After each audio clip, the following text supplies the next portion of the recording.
pouquinho para relaxar, para a gente poder já entrar num clima mais gostosinho para a luz entrar em paz. Bom, então sejam todos muito bem-vindos. Eu digo que a fé nos traz mesmo no frio e a gente está aqui mais uma vez. Deixando o nosso coração sereno, elevando o nosso pensamento, Jesus é o nosso mestre, rogando a Ele que mais uma vez na noite de hoje Ele possa trazer o acalento, a orientação necessária para que a gente possa encontrar um pouco de paz, um pouco de luz na nossa existência. Seja conosco, Mestre, banhando toda a nossa casa de sonhos, banhando todo o quarteirão e as suas necessidades, que possa ecoar o teu Evangelho, todo o planeta. Assim seja. Gente, hoje continuando, o Renovando Atitudes, que é um livro maravilhoso, e o tema de hoje é o capítulo 29, onde ele fala da arte da aceitação. E essa arte da aceitação, ela mistura um pouquinho com o Evangelho, onde vem a pergunta assim: o homem pode abrandar as suas provas? E aí a gente pergunta, será que a gente pode amenizar as nossas provas? Porque muitas vezes nós temos um conceito de que a posição do karma, muita gente fala, eu tenho um karma, eu tenho uma predisposição, eu tenho que passar por essa dor, não tem saída. E isso muitas vezes nos faz imaginar que nada que a gente possa fazer de diferente vai mudar a nossa vida. Eu vou sofrer mesmo, eu vou ter que passar mesmo, eu vou ter que chorar mesmo. Então para que eu vou fazer alguma coisa? Se está no meu destino essa dor. Não é que a gente às vezes pensa? E aí é onde vem a resposta do Evangelho. A forma de nós abrandarmos as nossas dores e as nossas predisposições de vidas anteriores e tudo mais é a aceitação. Quando se fala em aceitação, a gente logo pensa no quê? É assim mesmo, então a gente entra naquela posição, eu sou infeliz, vivo infeliz e vou morrer infeliz. É assim que é o meu destino. Não, não é isso que ele está falando. A aceitação é a colocação de nós começarmos a olhar para nós. Quando eu vejo na minha vida, que eu estou passando por uma determinada situação, em vez de eu perguntar por que isso está acontecendo, é justo que isso está acontecendo, eu preciso entender, parar e olhar. Primeiro, eu provoquei essa situação? Muitas vezes tem coisas que nós estamos passando que não tinha necessidade nenhuma de passar. Eu sou uma pessoa materialmente no meu trabalho negligente. Aí eu perco meus negócios, eu perco situações financeiras, e aí eu vou dizer, meu karma, eu tinha que passar por essa perda desse... Não, eu não tinha, se eu não tivesse sido negligente.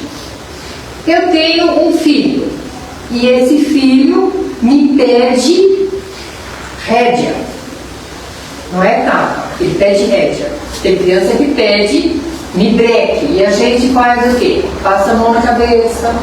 Ai, coitadinho, ele fez sem querer, ele está nervoso, porque eu não sei se vocês estão percebendo, tem crianças de 2 anos que já está nervosa, ela está aflita, ela está ela é irritadinha, precisa ter calma com ela. Não, tem criança que pede rédea, pede que coordene ela. Aí eu não faço isso uma vida inteira, achando que eu estou protegendo, que eu estou acariciando, que eu tô... E na realidade, quando ela cai no mundo, o que acontece? Quando ela der o primeiro sapateado no mundo, o que acontece? Concorda? Aí a gente diz assim, nossa, eu tenho uma prova de passar pela dor do meu filho, que não é bom, que saiu errado, que caiu nisso, que caiu naquilo. Vamos olhar. Se não foi a nossa ausência que aconteceu isso. E em todos os pontos isso. Nossa, descobri que eu estou diabética. Tá, quanto você pesa, Ângela, né? 100 quilos. Come demais, fora de horário, não sei o quê. É karma? Então eu preciso primeiro entender o que é sofrimento, o que é uma coisa predisposta e uma coisa que eu estou fazendo com que essa dor chegue desnecessariamente. Para isso tudo eu preciso fazer o quê? A hora que chega o problema, analisar. Aonde que isso aqui deu, Renato? O que isso aqui está querendo me falar? Porque a gente tem a mania de fechar o portão depois que o ladrão entra. Ou não? Mas já entrou, né? Já entrou, o trauma já aconteceu. Detectando o que nós fizemos nessa e estamos colhendo nessa, é só a gente ajustar, não é? Mas, Ângela, tem coisa que não tem jeito. Se eu perdi tudo, eu fui negligente financeiramente, perdi tudo, eu vou saber onde recomeçar. Onde eu errei? Mas primeiro eu preciso entender que eu errei. Aí que é o problema. Porque é mais fácil eu jogar nas costas de alguém. Alguém fez, alguém me deu uma ideia, eu confiei em fulano de tal. Então começa por você. Olhe em você, aonde você pisou no tomate. E começa a fazer a trajetória de retorno. Por quê? Eu tenho duas colocações para fazer mediante o que eu fiz que não deu tão bem. Sentar e chorar ou começar de novo. E eu falo, hoje com já meus 72 anos, eu falo, recomeçar sempre. Sempre. Ah, mas eu já estou velha, não sei. Sempre. Porque o que você começou agora vai para outra encarnação. É conhecimento que não ocupa espaço. Você não pode parar. Parar jamais. Porque essa história é parar, morrer na próxima. Não, gente, é agora. Então eu vou olhar e vou falar de que forma eu posso recomeçar. E aqui tem um outro ponto muito importante. Para mim recomeçar, eu não posso ficar iludido. Sonhar. Então vamos usar o termo de que eu falei, perdi tudo.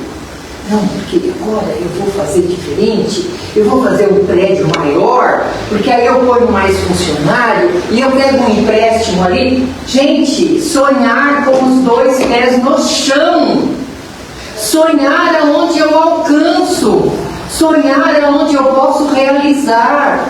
Porque se eu ficar projetando uma coisa muito grande, o que vem? A decepção, porque muitas vezes não vai acontecer. A aflição. Ai meu Deus, eu fiz um empréstimo e eu padeci muito certo. E eu sei que o funcionário dele não veio, a coisa não vai ser entregue. Eu fico assim. Como que eu vou recomeçar dessa forma? O medo de dar errado. Então, se eu colocar doses, como diz na homeopatia, pequenas, com o pé no chão, eu tenho que sonhar, projetar, recomeçar, mas na lucidez do quê? Do tamanho da minha perna para dar o próximo passo. Está entendendo? Porque sempre os evangelhos caem no autoconhecimento. Eu preciso primeiro entender. Eu fui negligente aqui, eu perdi ali, eu fiz aqui e tal. De que forma eu vou fazer para não sofrer mais? Esse é o ponto para achar o equilíbrio. Esse é o ponto de encontrar paz dentro de nós para amenizar as nossas provas. Quando eu caio nas provas que já são predispostas, tem pessoas que nasceram sem direito a uma família. Tem gente que nasce e é abandonada no berço, numa instituição, e passa toda uma existência sem uma adoção, sem um carinho, sem uma família. Isso a gente vê que é uma predisposição aonde eu falhei na família. Concordam? Sim. Ação e reação. Não há castigo. Ai, Deus achou que eu não era tão bonitinha e me deixou lá. Não. Então eu não posso falar, eu sou infeliz, ninguém me amou, não sei o quê. Ame! A partir da hora que você tem alguma profissão, que você possa começar a trabalhar, projetar, ame! Faça uma família digna. Caminhe, não fique assim. Ai, eu fui tão infeliz, eu fui tão abandonado. Tem gente que teve tudo, que teve amor, que teve carinho, que teve família, que teve educação, e deu nada. Ou não? Então, você tem uma predisposição. Aceite que você no passado pisou no tomate. Essa é a minha aprendizado? Então vamos fazer agora certinho. Tem gente que nasce lá no berço, às vezes até no útero ainda é operado. Hoje a gente vê isso. Criança sendo operada dentro do útero da mãe. Qual o sinal ali? Cuidado com a saúde. Você tem um breque de mão puxada. E aí eu faço o quê? Eu vou nascer, a família, a criança vira um bibelô, né? Não? Diga. Olha, o senhor operou, cuidado, não sei o que. Operou, tá bem? Deixa ela andar. Não fica lembrando ela, olha, operou seu coraçãozinho, viu? Você tem coraçãozinho. Não fique marcando o ruim. Fique marcando que ela se salvou e que ela teve a segunda. Quantos têm problema de coração na vida que não consegue operar? Ela conseguiu. Então por que ficar marcando a dor em vez de marcar a oportunidade? Oportunidade. Eu assisti um relato de uma mãe, acho que vocês devem ter visto na internet, né? O filho dela lutou com um câncer e desencarnou aos 18 anos. E todo mundo achando que ela iria ficar muito desesperada. Ficou evidente, né? Mas ela dizia assim: eu tive a oportunidade de conviver, de amar e de aprender com ele por 18 anos.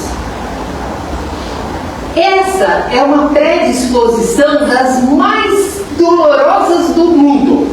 Uma mãe, que não é normal, enterrar um filho. E ela pega essa dor porque ela sabia que só lobo cai na armadilha de lobo. Ela fez: se essa era a minha prova, eu aceito e agradeço. Porque ele poderia não ter nem nascido. E eu não poderia ter visto e estado com ele. Tudo isso é uma forma de a gente amenizar o nosso sofrimento. Agora, se a gente ficar se vitimizando, se a gente ficar negando o que é fato, a gente vai sofrer. Vai sofrer mais do que precisava. Ou não? Eu aumento.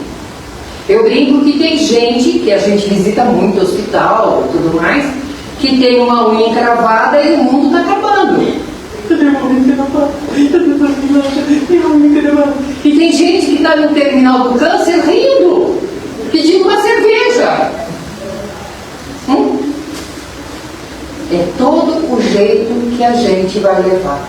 Mas para isso acontecer, eu primeiro preciso ser caridoso. O que é ser caridoso, gente? Vamos pegar aqui. Um amigo meu vem e me conta um problema que ele tem. Um defeito moral, um defeito físico, uma dor. Ele vem e conta para mim. E ele está se achando o último dos últimos por ele ser assim. Eu sou nada. Eu devia estar morto. O que a gente faz? Vamos ver aqui. O que a gente faz? Dá um palpite. Se mata? é assim que a gente faz para ele? O que a gente faz? Tem calma, não é tão assim. Olha quantas qualidades você tem. Você vai superar isso. E a gente vai levando ele, no fim, dá ainda um abraço e fala, conta comigo. Ok? E com a gente, por que a gente não faz isso? Por que a gente pega o nosso defeito, ou a nossa imperfeição, ou o nosso problema, e a gente mascara para a gente mesmo? Por que a gente se condena quando a gente erra? Principalmente mãe, gente. Mãe, ela já nasce pedindo desculpa. Eu errei nisso, eu errei naquilo, eu podia ter sido isso, eu podia ter sido aquilo. Se eu tivesse feito isso... Gente, a gente faz o melhor que a gente pode fazer dentro do que a gente conhece, dentro do que a gente pode. Eu não posso ser mais do que eu tenho de conhecimento. Se eu tenho a consciência plena de que eu fiz o melhor que eu podia fazer, aceite. Eu só podia fazer isso. Pensa as nossas avós, as nossas mães. Elas eram de uma simplicidade, e levavam a família inteira.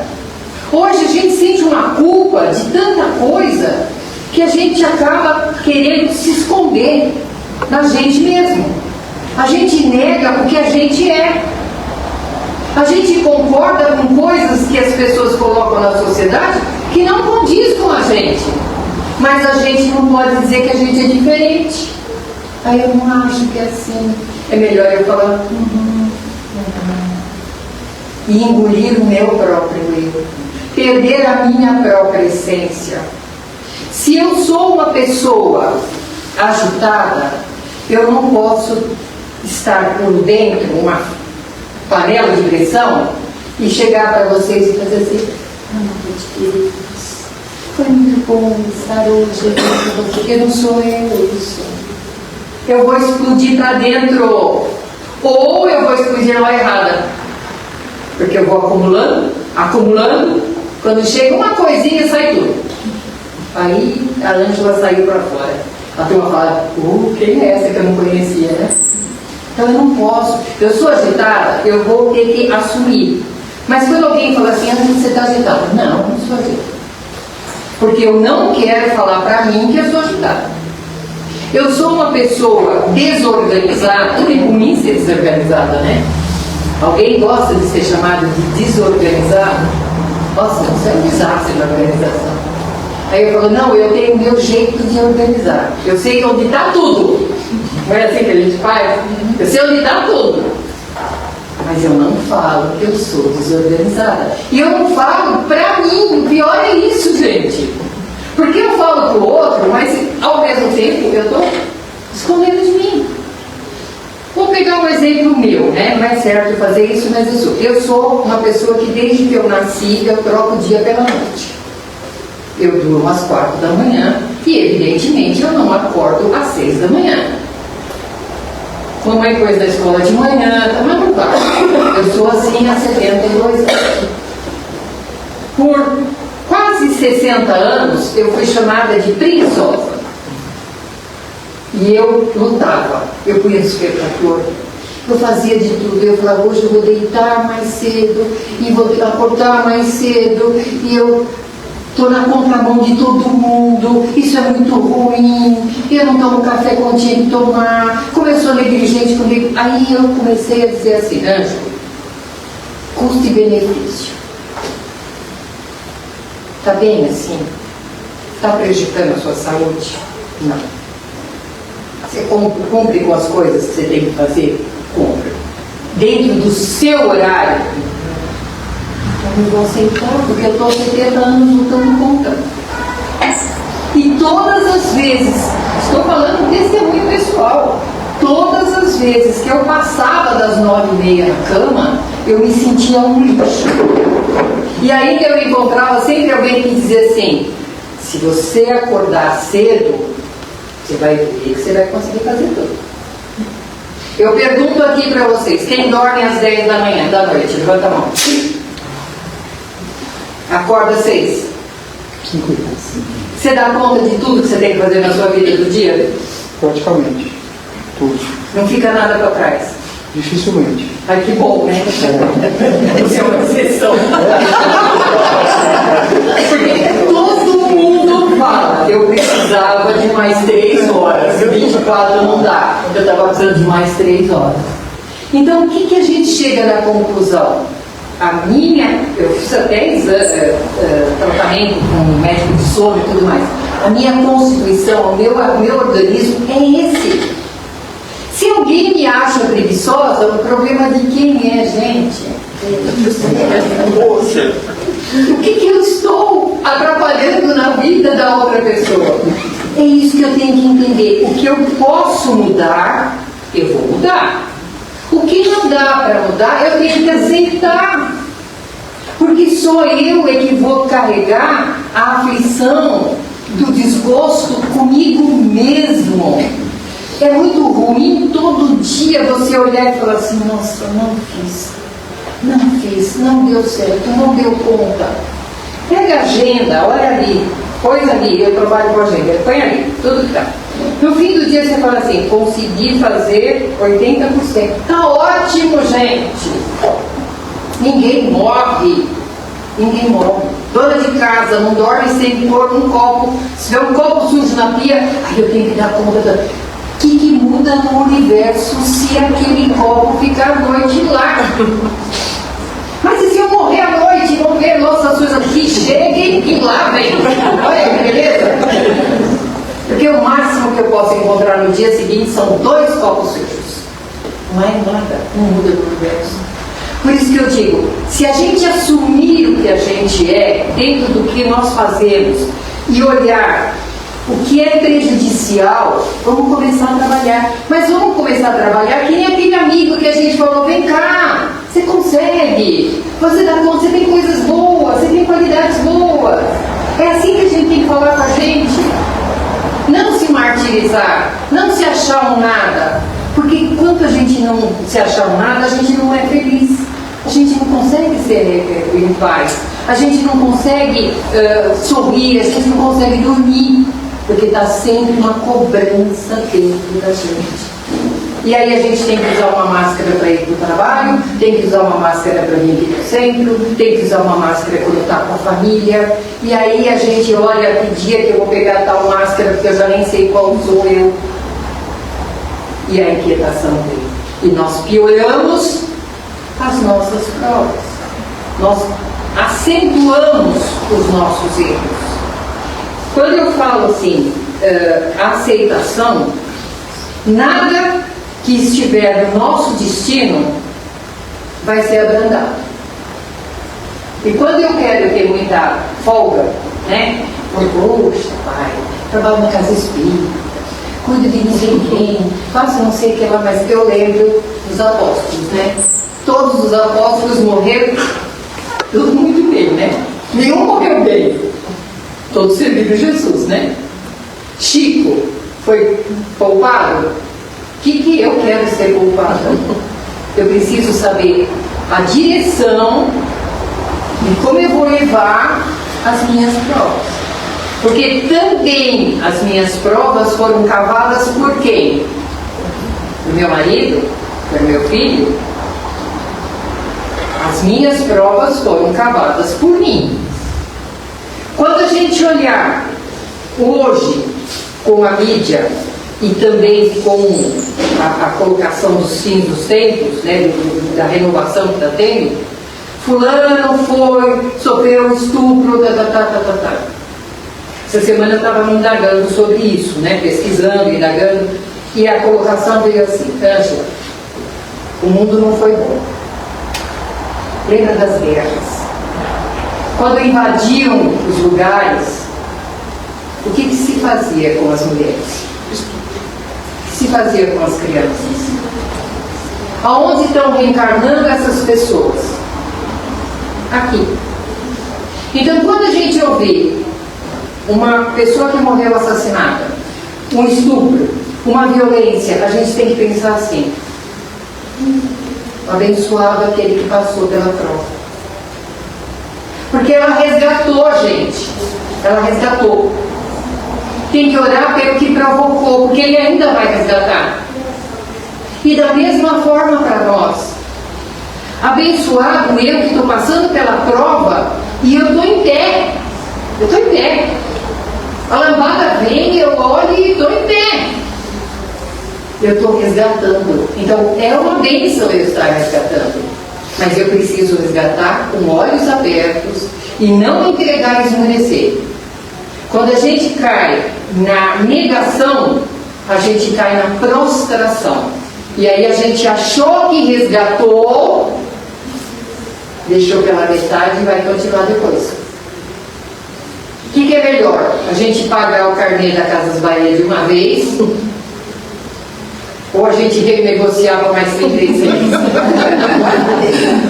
Melhor pagar de uma vez, não é, gente? É isso que Deus está nos convidando. Olhe para você, olhe a sua história, olhe o que você programou para você. Deus não nos castiga, não nos dá mais do que a gente pode carregar. Então vamos aprender a ajeitar bem a mochila nas costas. Se precisar, põe uma almofadinha e vamos começar a fazer a caminhada. Com alegria, com aceitação e com felicidade. Sabendo que sempre Deus está segurando nas nossas mãos. Alguma coisa que alguém queira colocar? Não? Então é a lição aqui do Renovando Atitudes. Lição 29. A arte da aceitação. Tá bom? Deixa eu ver se eu não esqueci nada. E uma coisa interessante.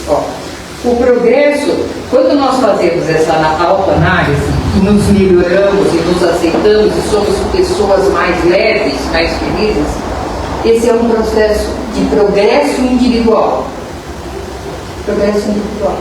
Serve de exemplo para tanta gente que fala assim: nossa, se eu estivesse no lugar daquela pessoa, eu estava chorando, gritando. E a gente vê a força daquela pessoa, que ela tira a fé daquela entranha dela. E quando nós temos esse progresso individual, ele vai fazer o progresso coletivo. Sem o progresso individual, não tem o progresso coletivo, gente. O mundo não melhora. A gente quer tanto dizer que o mundo está péssimo, está péssimo. Então, quem mora no mundo? Nós. Quem manda pensamentos negativos para o mundo? Nós. Então, a melhora individual, ela cai na melhora coletiva. E aí sim, nós vamos ter um mundo melhor, tanto desejado por todos nós. Tá bom? Então era isso que nós tínhamos a falar hoje. Vamos mergulhando de novo nos nossos pensamentos, aquietando bem o nosso coração, olhando com carinho para nós, sem trilha de vida do Criador, e vamos vibrando com muita paz ao planeta Terra, vibrando para que os povos em guerra aquietem os corações, que os governantes entendam a grande missão dada para conduzir povos, vibrando pelo nosso Brasil, que nós possamos ser a água e não o fogo, que nós possamos ser a paz e não a discórdia, porque o nosso planeta e o nosso Brasil é escolhido como celeiro da humanidade. Precisamos auxiliar para que o nosso país possa chegar ao seu objetivo, vibrando pelos desencarnados, vibrando pelos que ficam em provas dolorosas, vibrando pelos asilos, onde se encontram espíritos abandonados, vibrando pelas crianças que nunca percam a esperança de encontrar a felicidade, vibrando pelos lares. Cada um de nós vai até o seu lar. Peça para Jesus ali adentrar, levar o entendimento, a palavra, o consolo, o guia. Vamos vibrando pelos trabalhadores da última hora. Vamos vibrando por esta casa que nos acolhe, vibrando por nós, hoje e sempre.